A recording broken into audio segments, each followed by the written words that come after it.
BCom या BA first year के अरसास का पेपर फर्स्ट, जिनके पास इकोनॉमिक्स है उनका पेपर फर्स्ट, और पेपर फर्स्ट का सब नाम है वेस्ट अरसास। इसका पूरा सीरीज़ में बताने वाला हूँ। एक वीडियो आ चुका है, डिस्क्रिप्शन में देखिए, लिंक दिया हुआ है। और आज मेरा दूसरा वीडियो है और टॉपिक है अरसास का क्षेत्र, scope of economics. Scope of economics में अब क्या क्या पढ़ेंगे, क्या क्या लिखेंगे अगर एग्ज़ाम में आ गया, इन्हीं सब चीज़ों को मैं आज बता रहा हूँ आपको। पूरी वीडियो को देखिएगा। और हाँ, अगर आपने सब्सक्राइब नहीं किया है तो चैनल को सब्सक्राइब जरूर कर दीजिएगा और बेल आइकन को दबाना मत भूलिएगा। जितनी वीडियोस आएंगे उनकी नोटिफिकेशन आप तक पहुंच जाएगा। ठीक है, चलिए हम बात करते हैं अरसास के क्षेत्र के बारे में। अरसास के क्षेत्र के बारे में प्रोफेसर कीन्स ने जो कॉन्सेप्ट दिया था, उनके अनुसार अरसास के क्षेत्र के अंतर्गत 3 महत्वपूर्ण बातों का अध्ययन किया जाता है, जिसमें है अरसास की विषय सामग्री, जिसको इंग्लिश में बोलते हैं सब्जेक्ट मैटर, अरसास की प्रकृति या स्वभाव, जिसको बोलते हैं नेचर ऑफ इकोनॉमिक्स, और तीसरा है अरसास की सीमाएं, लिमिटेशंस ऑफ इकोनॉमिक्स। ठीक है, ये तीनों चीज़ों मिलकर अरसास के क्षेत्र के बारे में बात करता है कि अरसास का क्षेत्र स्कोप है। तो कौन कौन से हैं, तीनों के बारे में डिटेल से पढ़ेंगे थोड़ा, कि विषय सामग्री में क्या क्या आता है, प्रकृति किस प्रकार की होती है, उसकी सीमाएं कौन कौन सी है। ठीक है, तो सबसे पहले अरसास की विषय सामग्री की बात कर लेते हैं। अरसास की विषय सामग्री यानी कि subject matter of economics. Economics में सब्जेक्ट मैटर का, इकोनॉमिक्स में कौन कौन से टॉपिक्स पढ़े जाते हैं। ठीक है, आपको पहले ही बता दें इकोनॉमिक्स क्या है। इकोनॉमिक्स अध्ययन है किसका, असीमित आवश्यकता और सीमित साधनों का। तो सीमित असीमित आवश्यकताओं को पूर्ण करने के लिए सीमित साधनों के उपयोग से संबंधित जो भी आर्थिक क्रियाएं की जाती हैं, उन सभी आर्थिक क्रियाओं का अध्ययन अरसास के अंतर्गत होता है। ऐसे में हमें पढ़ना है आर्थिक क्रियाएं कौन कौन सी होती हैं। आर्थिक क्रियाएं कौन कौन सी होती हैं, तो आर्थिक क्रियाओं के अगर बारे में पढ़ेंगे तो आर्थिक क्रियाएं 5 प्रकार की होती हैं। उपभोग यानी कि कंजप्शन, उत्पादन यानी कि प्रोडक्शन, विनिमय एक्सचेंज, वितरण डिस्ट्रीब्यूशन, और राजस्व यानी कि पब्लिक फाइनेंस। ये है अरसास की विषय सामग्री के अंतर्गत। इन्हीं 5 जो है आर्थिक क्रियाओं को पढ़ा जाता है अरसास में। जो प्रमुख है पूरे अरसास को, ये जो क्या करता है, नेतृत्व करता है या रिप्रेजेंटेटिव करता है। जिसमें सबसे पहला है उपभोग। क्या है, कंजप्शन। कोई भी व्यक्ति, कोई भी उपभोक्ता जब अपनी आवश्यकताओं की पूर्ति के लिए, उनकी जो भी आवश्यकता है, जब उनकी आवश्यकताओं की पूर्ति के लिए वो जो है वस्तु या सेवाओं का क्या करता है, उपभोग करता है, यानी कि उसका प्रयोग करता है, तो उसे हम उपभोग कहते हैं। तो अपनी आवश्यकताओं की पूर्ति के लिए वस्तु और सेवाओं का प्रयोग करना ही उपभोग करता है। जैसे खाना खाना, जैसे कपड़े पहनना, ठीक है, जैसे एंटरटेनमेंट के लिए टीवी देखना। ये सब आर्थिक क्रिया है, क्योंकि इन सब के लिए आपको कहीं ना कहीं धन व्यय करने पड़ते हैं। ठीक है ना, प्रत्यक्ष या अप्रत्यक्ष रूप से जुड़ी सभी प्रकार की क्रियाओं को अर्थशास्त्र कहते हैं, जो धन से हो। दूसरी आर्थिक क्रिया है उत्पादन। उत्पादन एक आर्थिक क्रिया है, और उत्पादन एक ऐसी आर्थिक क्रिया है जिसके अंतर्गत वस्तुओं या सेवाओं का निर्माण कहते हैं। तो इकोनॉमिक्स के अंतर्गत वस्तुओं का, नई वस्तुओं का निर्माण मनुष्य नहीं कर सकता। प्रकृति ने जो भी वस्तुएं दी हैं, मनुष्य केवल क्या करता है, उसके रूप में परिवर्तन करता है, और रूप में परिवर्तन के कारण उसके मूल्य में वृद्धि होती है और उसकी उपयोगिता में वृद्धि होती है। तो उपयोगिता या रूप में परिवर्तन के कारण जब उसके मूल्य में वृद्धि होती है, तो इसी को हम उत्पादन कहते हैं। जैसे, ठीक है ना, मैन्युफैक्चरिंग इंडस्ट्री में वस्तुओं का निर्माण होता है, बिस्किट बनाना, ठीक है ना, गेहूं से, आटे से बिस्किट बनाया जाता है, नूडल्स बनाना, कपड़े बनाना, ठीक है ना, कपड़े कपास से बनते हैं, कपड़े प्रकृति की देन है। तो इस प्रकार से वस्तुओं का, सेवाओं का उत्पादन करना, जैसे शिक्षा देना, ठीक है ना, नाई द्वारा बाल काटना, ठीक है ना, बढ़ई के द्वारा जो है आपके फर्नीचर तैयार करना। तो ये सब क्रियाएं जिससे वो आय की प्राप्ति होती है, जिससे वो उपयोगिता का सृजन करता है, इन सभी क्रियाओं को हम उत्पादन कहते हैं। ठीक है ना, तीसरा है विनिमय। विनिमय यानी कि एक्सचेंज, और इसमें कौन सी क्रिया आती है? इसमें आती है क्रय विक्रय की क्रिया। क्रय विक्रय एक ऐसी क्रिया है जिसके अंतर्गत क्रय विक्रय की जाती है, ठीक है। और ये क्रय विक्रय किसके द्वारा की जाती है? मुद्रा के द्वारा की जाती है। मुद्रा ली जाती है या मुद्रा दी जाती है। चौथी आर्थिक क्रिया है आपकी वितरण, डिस्ट्रीब्यूशन।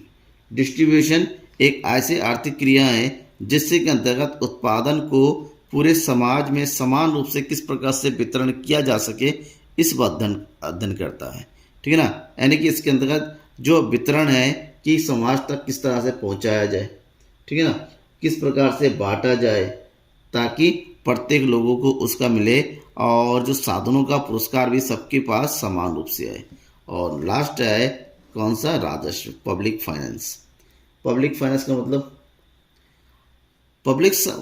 का मतलब होता है सरकार के द्वारा देश के हित के लिए की गई सभी प्रकार की क्रियाएं, जिसमें सरकार द्वारा किए गए व्यय, जिसको हम लोक व्यय कहते हैं, सरकार की आय, जिसको हम लोक आय कहते हैं, सरकार के द्वारा लिए गए ऋण, जिसको हम लोक ऋण कहते हैं। ये सभी चीज़ें देश के विकास के लिए होती हैं, और देश के विकास के लिए व्यय, आय, ऋण ये सब करना पड़ता है, जरूरी होता है।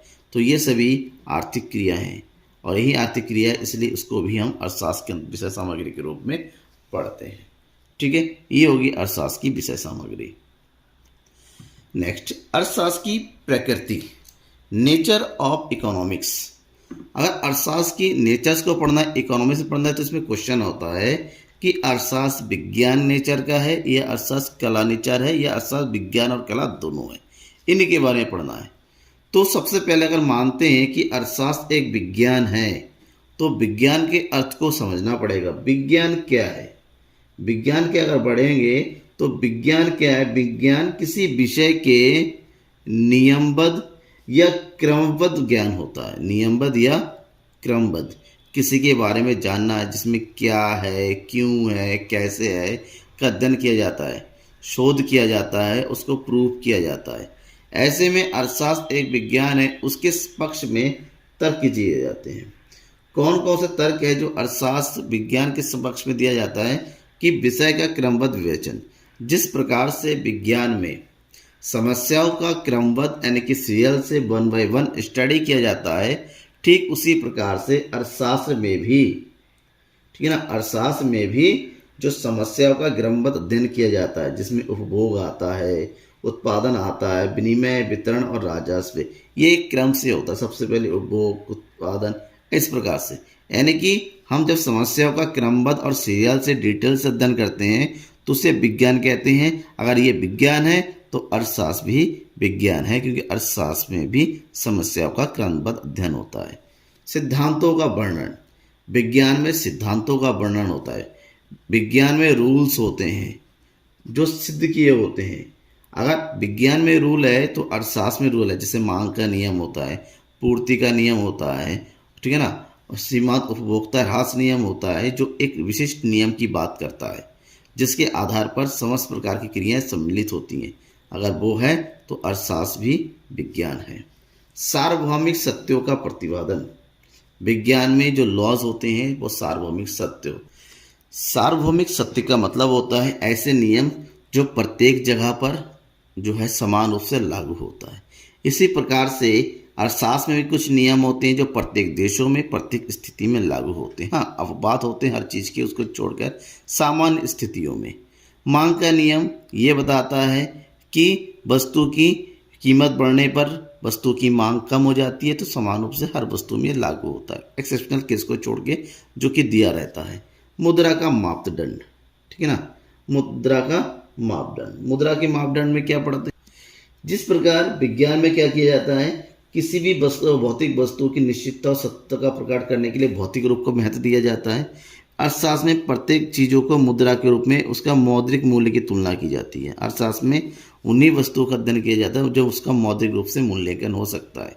और भावी अनुमान, विज्ञान अपने सिद्धांतों के आधार पर चीज़ों का भावी अनुमान लगाता है। अर्थशास्त्र में भी नियमों के आधार पर किसी नियम के भावी अनुमान लगाता है कि ये सिद्ध होगा, नहीं होगा, भविष्यवाणी किस तरह से की जाती है, सांख्यिकीय रीति है किस प्रकार से और रिजल्ट क्या आएगा, इस बात का अध्ययन करता है। लेकिन अगर इसके पक्ष में तर्क है तो विपक्ष में भी तर्क दिए जाते हैं। सबसे पहली बात तो ये है कि अर्थशास्त्र के लिए अर्थशास्त्रियों के मन में ही मतभेद है। अलग अलग अर्थशास्त्रियों ने अलग अलग प्रकार से अर्थशास्त्र के बारे में बताया है, उसके महत्व को बताया है, अलग प्रकार के उसके अर्थ बताए। जब अर्थशास्त्र जो है ऑलरेडी उसके परिभाषा में ही मतभेद है, तो अर्थ विज्ञान की परिभाषा एक होती है कि विज्ञान नियमबद्ध और क्रमबद्ध ज्ञान है। तो अर्थशास्त्र के परिभाषा में ही मतभेद है, तो इसको हम कैसे विज्ञान मान लें।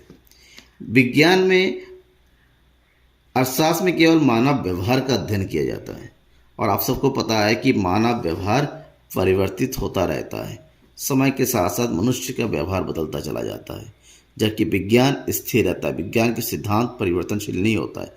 जब मानव व्यवहार का अध्ययन अर्थशास्त्र होता है, वो परिवर्तित होता है, तो ये विज्ञान नहीं हो सकता। नेक्स्ट, आंकड़े परिवर्तनशील होता है। अर्थशास्त्र आंकड़ों पर निर्भर करता है। सांख्यिकी अर्थशास्त्र की बनी होती है, अर्थशास्त्र का जो है आंकड़ों के अध्ययन से बनता है। ऐसे में आंकड़े जो है समय, स्थान और मौसम के अनुसार परिवर्तित होता रहता है। मुद्रा का मापदंड शुद्ध नहीं होता। अलग अलग देशों में अलग अलग प्रकार से मुद्रा के बारे में क्या किया जाता है, मापा जाता है, उसके मूल्य तय किया जाता है। ठीक है। अब जो मुद्रा का मूल्य जो है स्वयं परिवर्तित होता रहता है, मार्केट के आधार पर कभी घटता है, कभी बढ़ता है, कभी मुद्रा स्फीति आ जाती है, कभी मुद्रा अपस्फीति आ जाती है। तो जब ये स्टेबल नहीं होता है, जबकि विज्ञान कहता है कि उसके नियम, उसके सिद्धांत हमेशा एक जैसे बने रहते हैं, तो अर्थशास्त्र के नियम एक जैसे नहीं बने रहते। इसी कारण से ये अर्थशास्त्र नहीं है। दूसरा, अर्थशास्त्र के बारे में, अगर अर्थशास्त्र विज्ञान है तो किस प्रकार का विज्ञान है। विज्ञान दो प्रकार के अंदर बांटा गया है। एक है वास्तविक विज्ञान और अर्थशास्त्र एक आदर्श विज्ञान है। अगर अर्थशास्त्र एक वास्तविक विज्ञान है तो वास्तविक विज्ञान क्या है, पहले ये समझना। वास्तविक विज्ञान हमेशा वस्तु का क्या है, क्यों है और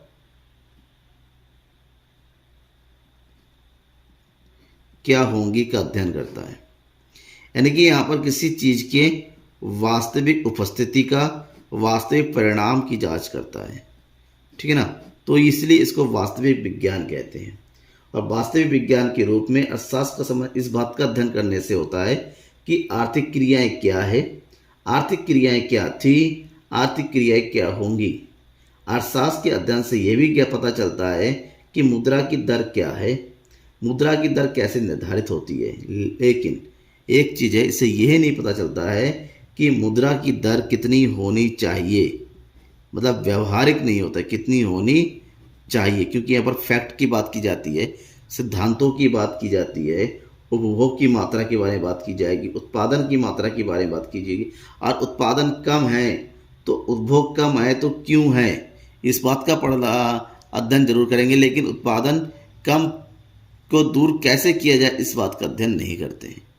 जहाँ पर कारण परिणाम के अलावा, क्योंकि यहाँ पर केवल कारण और परिणाम की जांच होती है, कारण क्या है, उसका परिणाम क्या है, इस बात का अध्ययन किया जाता है।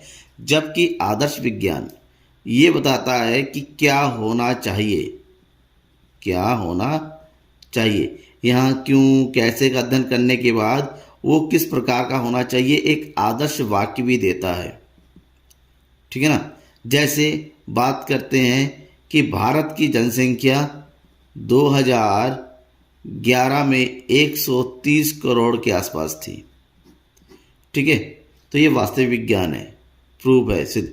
अब 2021 में कितनी होनी चाहिए थी, ठीक है ना, कितनी होनी चाहिए थी।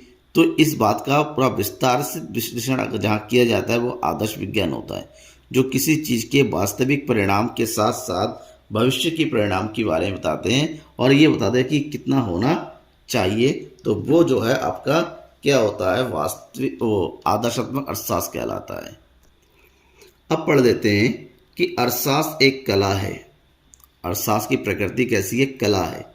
तो प्रोफेसर कीन्स ने कला के बारे में डेफिनेशन दिया है कि कला ज्ञान की एक ऐसी शाखा है जो निश्चित उद्देश्यों की पूर्ति के लिए सर्वश्रेष्ठ तरीका बताती है। इसका मतलब कला ये है, कला किसी काम को कैसे किया जाए, किसी काम को करने का तरीका है या वो किसी काम को करने की स्किल को रिप्रेजेंट करता है कि किसी काम को आप किस प्रकार से करेंगे। ठीक है ना। कोई भी काम होता है जब आप अपने मन से सिद्धांतों का प्रयोग करते हैं, समय के साथ साथ परिवर्तित होता रहता है और अपनी स्किल का अनुभव का प्रयोग करते हैं तो उसे कला कहते हैं। ठीक है। जैसे मूर्तिकार होता है, मूर्तिकार कोई पढ़ लिख कर नहीं बनता है, वो कैसे बनता है, सीखते हुए बनता है, करते हुए बनता है, उसके हाथ चलता रहता है, बनता चला जाता है। लेकिन आप मूर्तिकार नहीं है, आप किसी मूर्ति वाले स्कूल में जाके एडमिशन ले लीजिए, क्या सीख जाएंगे? नहीं, ये अनुभवों के द्वारा आता है। तो कला निर्भर करता है कि आपका अनुभव, आपके स्किल क्या होती है। ठीक है। तो अरसास में भी इसी स्किल की ज़रूरत होती है। अरसास के नियम कहाँ लागू होने चाहिए, क्या नहीं होना चाहिए, बजट किस प्रकार से बनना चाहिए, लोगों की आवश्यकता किस प्रकार की है, इस सब का जानना, उसके अनुसार कला के सिद्धांतों का प्रयोग करना, अरसास के सिद्धांतों का प्रयोग करना ही जो है क्या कहलाती हैं, कला। ऐसे में अरसास कला भी है। हमने अरसास विज्ञान भी देख लिया, अरसास कला भी। अगर अरसास विज्ञान और कला दोनों है तो पूर्ण रूप से तो दोनों नहीं है, क्योंकि यहाँ पर अरसास में सारे विज्ञान के लॉ लागू नहीं होते हैं और अरसास पूरी तरीके से कला भी नहीं है, क्योंकि यहाँ पर पूरी तरीके से आप अपने मन से हासिल कर भी नहीं सकते। तो दोनों का ये समन्वय रूप है, इसलिए कह सकते हैं अर्थशास्त्र कला और विज्ञान दोनों है। क्यों? क्योंकि यहाँ पर अर्थशास्त्र के सिद्धांतों को कुशलता के साथ लागू करना होता है, यानी कि सिद्धांत भी आ गया, स्किल भी आ गई। जब दोनों का मिक्स होता है तो अर्थशास्त्र कला भी है और अर्थशास्त्र विज्ञान भी है। ठीक है। तो अर्थशास्त्र की प्रकृति के बारे में हमने पढ़ लिया। अर्थशास्त्र की प्रकृति के बाद लास्ट में हमें पढ़ना है अर्थशास्त्र की सीमाओं के बारे में। अर्थशास्त्र की सीमाओं की अगर बात करते हैं, प्रोफेसर मार्शन ने सीमाओं के बारे में व्याख्या किया है। सबसे पहली बात, अर्थशास्त्र केवल मानवीय क्रियाओं का ही अध्ययन करता है। अर्थशास्त्र का मतलब होता है मनुष्य की क्रियाएं। इसमें पशु पक्षियों की क्रियाएं, अन्य किसी दूसरे चीज़ की क्रियाओं को शामिल नहीं किया जाता है। हम ये मान के चलते हैं अर्थव्यवस्था में मनुष्य की क्रिया होती हैं और मनुष्य की गतिविधियाँ होती हैं, बाकी को यहाँ पर नज़रअंदाज कर दिया जाता है। वास्तविक व्यक्तियों का धन, अर्थशास्त्र में केवल वास्तविक व्यक्तियों का धन होता है। अगर कहीं पर आपने किसी व्यक्ति की कल्पना कर ली है, उसकी काल्पनिक क्रियाएं होती है, तो उसका अध्ययन नहीं किया जाता है। अर्थशास्त्र सामान्य मनुष्यों की क्रियाओं का ही अध्ययन करता है। इसके अंतर्गत उन व्यक्तियों का अध्ययन नहीं होता है जो सामान्य नहीं है। और सामान्य नहीं है का मतलब क्या हुआ यहाँ पर? सामान्य नहीं है का मतलब हुआ कि अर्थशास्त्र के अंतर्गत ऐसे व्यक्तियों की क्रियाओं का अध्ययन नहीं किया जाता है जो पागल है, जो चोर है, डाकू है, लुटेरे हैं, बेईमान है। इनकी क्रियाओं को अर्थशास्त्र के अंतर्गत शामिल नहीं किया जाता। लेकिन वास्तव में यह है, इनका भी अर्थशास्त्र व्यवस्था में काफ़ी रोल होता है। केवल धन से संबंधित क्रियाओं का अध्ययन होता है। अर्थशास्त्र की सबसे बड़ी लिमिटेशन यही है, यहाँ पर केवल और केवल आर्थिक क्रियाओं का अध्ययन होता है, जबकि जो अनार्थिक क्रियाएं हैं उसका अध्ययन नहीं होता। आर्थिक क्रिया जैसे माँ बाप के द्वारा अपने बच्चों का लालन पोषण करना, और आपको सबको पता है कि माँ बाप बच्चों का लालन पोषण करते हैं, उसमें कितनी मेहनत लगती है, उसमें पैसे खर्च होते हैं, माँ की ममत लगती है, पिता के दुलार होता है। तो इस प्रकार की क्रियाओं को अर्थशास्त्र में शामिल नहीं की जाती, जो सबसे बड़ी लिमिटेशंस है। ठीक है ना। तो इन सब चीज़ों के बारे में आप पढ़ेंगे, आपके एग्ज़ाम में आएगा तो आप पूरी तरीके से लिख सकते हैं, नोट्स बना सकते हैं जितना मैंने बताया। कोई भी डाउट रह जाता है आपको किसी प्रकार से अर्थशास्त्र के क्षेत्र से रिलेटेड, अर्थशास्त्र की विषय सामग्री से रिलेटेड, अर्थशास्त्र के अर्थ से रिलेटेड, आप कमेंट बॉक्स में आइए और मुझे कमेंट करके बताइए। मैं इसको दूर करने की पूरी से पूरी कोशिश करूँगा। Thank you.